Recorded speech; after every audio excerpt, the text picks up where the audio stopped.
नमस्कार, स्वागत है आपका। मैं हूं आपके साथ रोहित पुनेठा। इस वक्त की ब्रेकिंग न्यूज से शुरुआत कर रहे हैं। बड़ी खबर यह है कि प्रधानमंत्री आवास पहुंचे हैं तीनों सेना प्रमुख। पाकिस्तान पर एक्शन को लेकर प्रधानमंत्री नरेंद्र मोदी के साथ उनकी मीटिंग है। सीडीएस अनिल चौहान भी प्रधानमंत्री आवास पहुंच चुके हैं। इस वक्त की ब्रेकिंग न्यूज, बड़ी खबर मैं आपको बता रहा हूं। प्रधानमंत्री आवास पर यह बड़ी मीटिंग अब से कुछ देर में शुरू होगी।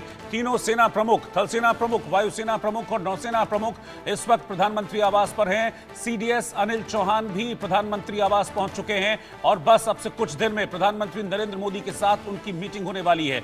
इससे पहले आज सुबह के वक्त एनएसए अजीत डोभाल की प्रधानमंत्री मोदी के साथ मीटिंग हुई थी। रक्षा मंत्री राजनाथ सिंह के साथ सीडीएस अनिल चौहान की मीटिंग हुई थी और अब तीनों सेना प्रमुखों और chief of defence staff Anil Chauhan के साथ प्रधानमंत्री नरेंद्र मोदी की मीटिंग होने वाली है। इस मीटिंग पर इस वक्त सबकी निगाह टिकी हुई है। क्या किसी बड़े एक्शन को लेकर प्लानिंग हो रही है? इस पर चर्चा इस मीटिंग को लेकर यही चल रही है। संजय शर्मा इस वक्त साथ में जुड़ रहे हैं। संजय, क्या है मीटिंग का एजेंडा?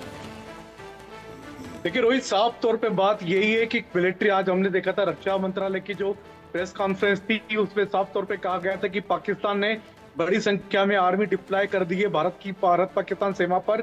और एलओसी पर सबसे पहले उसने आर्टिलरी भेज दी है बड़ी संख्या में। पूरी की पूरी भारत की जो पश्चिमी सीमा है, चाहे हम श्रीनगर की बात करें, जम्मू कश्मीर से लेकर के गुजरात तक की पूरी बॉर्डर पर पाकिस्तानी आर्मी पहुंचा दी गई है और आर्टिलरी को आगे कर दिया गया। तो क्या ये पाकिस्तान की बड़ी एक्शन की तैयारियां हैं? तो इसको लेकर के आज तीनों सेनाओं की पहले बैठक हुई, तीनों सेना के चीफ की रक्षा मंत्रालय में। उसके बाद में सीडीएस अनिल चौहान जाकर के मिलते हैं रक्षा मंत्री राजनाथ सिंह से, उनको जाकर के अपडेट देते हैं। और अब प्रधानमंत्री नरेंद्र मोदी के घर पर तीनों सेनाओं के प्रमुखों को बुलाया गया है, उनसे बातचीत की जा रही है। तो आने वाले समय में क्या एक्शन हो सकता है? क्या भारत भी एलओसी पर अपनी बड़ी फौज का डिप्लॉयमेंट कर सकता है? क्योंकि भारत पहले से जवाब देते आ रहा है, पाकिस्तानी सेना को मुंह तोड़ जवाब दे रहा है। कल भी भारत ने पाकिस्तान के कई सारे एयरबेस तबाह की, पाकिस्तान के कई ठिकानों पर बमबारी की, गोलीबारी की और मिसाइलों ने भी तबाही मचाई है। तो ये देखना होगा कि भारत का अगला कदम क्या होता है, क्योंकि हम बहुत ज्यादा पीछे नहीं बचे। एक डिक्लेयर वॉर और अनडिक्लेयर वॉर के बीच में एक बहुत, आप कह सकते हैं, सिर्फ एक सीढ़ी की गैप बची है। वो एक सीढ़ी अब कब क्रॉस हो जाएगी कोई नहीं जानता। तो लिहाजा प्रधानमंत्री नरेंद्र मोदी के साथ महत्वपूर्ण चर्चा होगी कि अगला कदम सेना का क्या होगा, क्योंकि पाकिस्तान लगातार प्रोवोक करने वाली हरकतें भारत के साथ करते जा रहा है। हमने देखा, कल भी देखा, आज भी देखा है, वो लगातार ड्रोन मिसाइलों से हमले भारत की तरफ कर रहा है और भारत को उकसा रहा है कि भारत भी फुल फ्लेश वॉर के लिए आ जाए। ठीक है, आप मेरे रहिए। संजय, मेरे साथ इस वक्त आईटीवी की एडिटोरियल डायरेक्टर प्रिया सहगल भी इस वक्त साथ में हैं। प्रिया, अभी तक जो पाकिस्तान को हिंदुस्तान की ओर से जवाब दिया गया वो बहुत प्रोपोर्शनेट वे में दिया गया है। क्या ऐसा माने कि अब उसको स्पीड अप किए जाने की या उसका मोमेंटम थोड़ा सा बढ़ाए जाने की जरूरत है और शायद ये चर्चा इस मीटिंग में हो? बिल्कुल, जैसे कि आपने कहा, हमारा रिस्पांस प्रोपोर्शनेट है और हमारा रिस्पांस है, मतलब हम जवाब दे रहे हैं। हम खुद, हमने अटैक नहीं शुरू किया था। ये विक्रम मिस्त्री जो हमारे फॉरेन सचिव हैं, उन्होंने बहुत क्लियरली हर ब्रीफिंग में बताते हैं कि इंडिया रिस्पॉन्ड कर रही है। हमने पहला कदम नहीं लिया था, हमने पहलगाम का जवाब दिया था।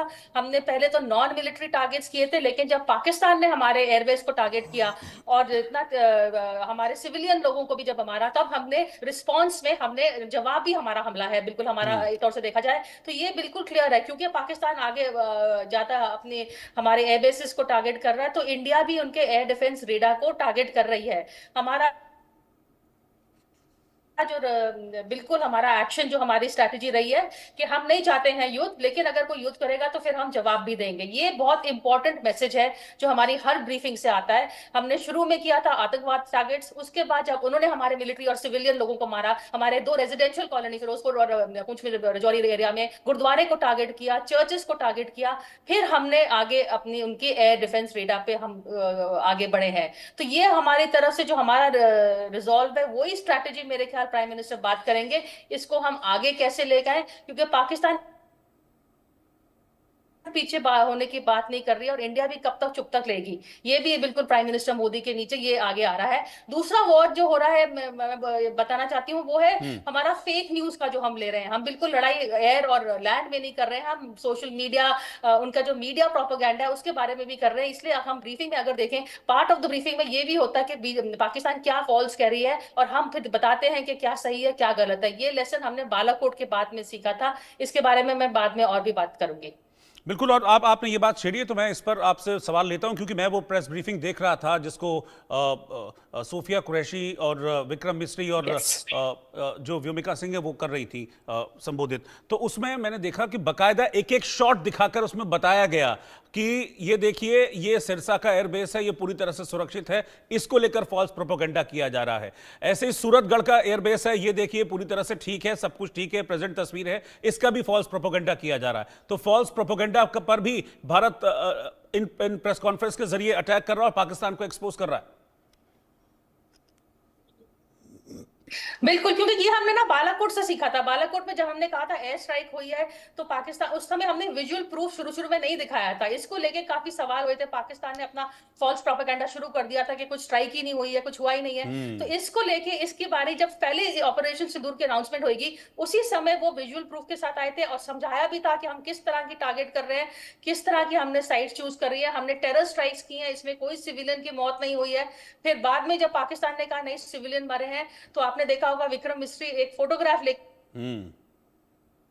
आए थे जिसमें टेररिस्ट खड़े हुए थे, जो बिल्कुल आतंकवाद से जुड़े हुए लोग हैं। उसके साथ पाकिस्तान आर्मी खड़ी हुई थी और उन्होंने कहा था कि सिविलियन है जिनको पाकिस्तान का स्टेट फ्यूनरल दिया गया है, टेररिस्ट को पाकिस्तान स्टेट फ्यूनरल दे रही है, तो टेररिस्ट को क्या दर्जा दे रही है पाकिस्तान, वो भी बिल्कुल साफ हो गया है। इस बारी जब ब्रीफिंग हुई तो हम, जो पाकिस्तान कह रही थी हमने सिरसा की एयरबेस डिस्ट्रॉय कर लिया, सूरतगढ़ को कर लिया डिस्ट्रॉय, हम टाइम स्टैम्प जैसे कि आपने कहा है वो लेके आए, दिखाया कि देखो आज सुबह तक सब कयामत, सब ठीक था, कोई बिल्कुल ये जो पाकिस्तान कह रही है झूठ बोल रही है। तो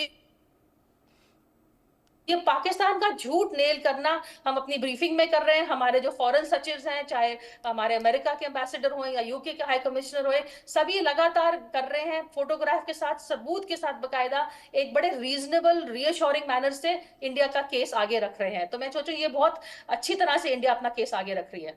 ठीक है प्रिया, बहुत बहुत शुक्रिया साथ में जुड़ने के लिए। संजय शर्मा, आपका भी शुक्रिया साथ में जुड़ने के लिए। इस बीच एक ब्रेकिंग न्यूज मैं आपको बता रहा हूं, एक और बड़ी खबर आ रही है। भारत जिस तरह से जवाबी कार्रवाई कर रहा है पाकिस्तान पर, उस कार्रवाई से